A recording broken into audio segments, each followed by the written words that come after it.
right, it's 7 minutes before 8 o'clock on News Talk 1480 WHBC. I have a question. What in the world is a pink tax? Well, we want to find out what the pink tax is and why women have to pay more money than men in some respects. And, well, that's why on our WHBC Newsline this morning we have CPA, the money therapist, Holly Signorelli. Good morning, Holly. Hi, how are you? We're doing fine. Tell Gary what the pink tax is, would you please?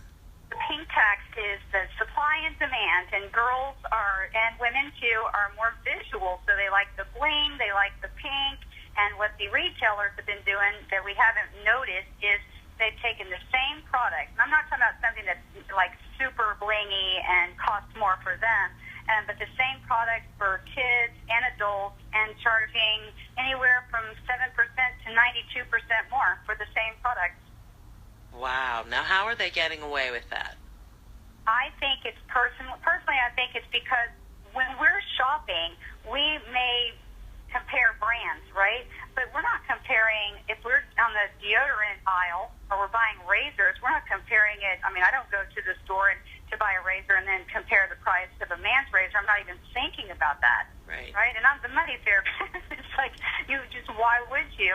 So I think this is a great article because it really exposes that for the exact same thing, you're going to pay more as a woman. So this lady recommends using the hashtag pink tax, so we can start kind of having an uprising on social media and exposing people. Like if you're at Target and something is just extremely higher for the exact same thing, and they start exposing it because these corporations do respond to that. Well, maybe the pink dye costs a little more, Holly.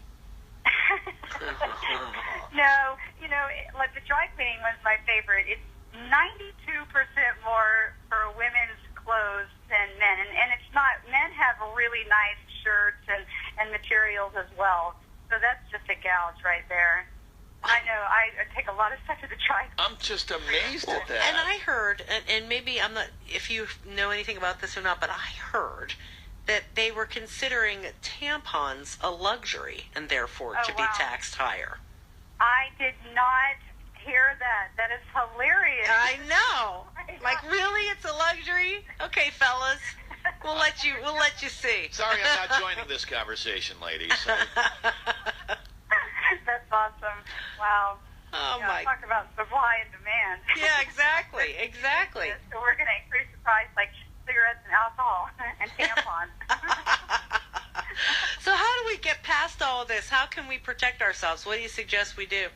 I really think it's the awareness factor, and I would love it if people, I'm going to start doing this seriously. If I'm in an aisle where a man's product, and it's equivalent, again, because sometimes they're not equivalent, and that's why it's more for either party, then I think we should take pictures and do the hashtag. I love it. I've been using that hashtag all morning. It's awesome.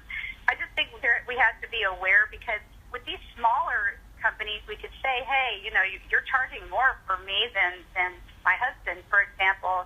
And speaking of that, I was just at the store with him because he was having allergies, and the Claritin was $20, and the no-name brand was $2.50, and it was exactly the same ingredients. So it's the same thing. It's about packaging. And he actually wanted to get the $20 one because he thought it was more expensive because it was better, and I showed him the ingredients.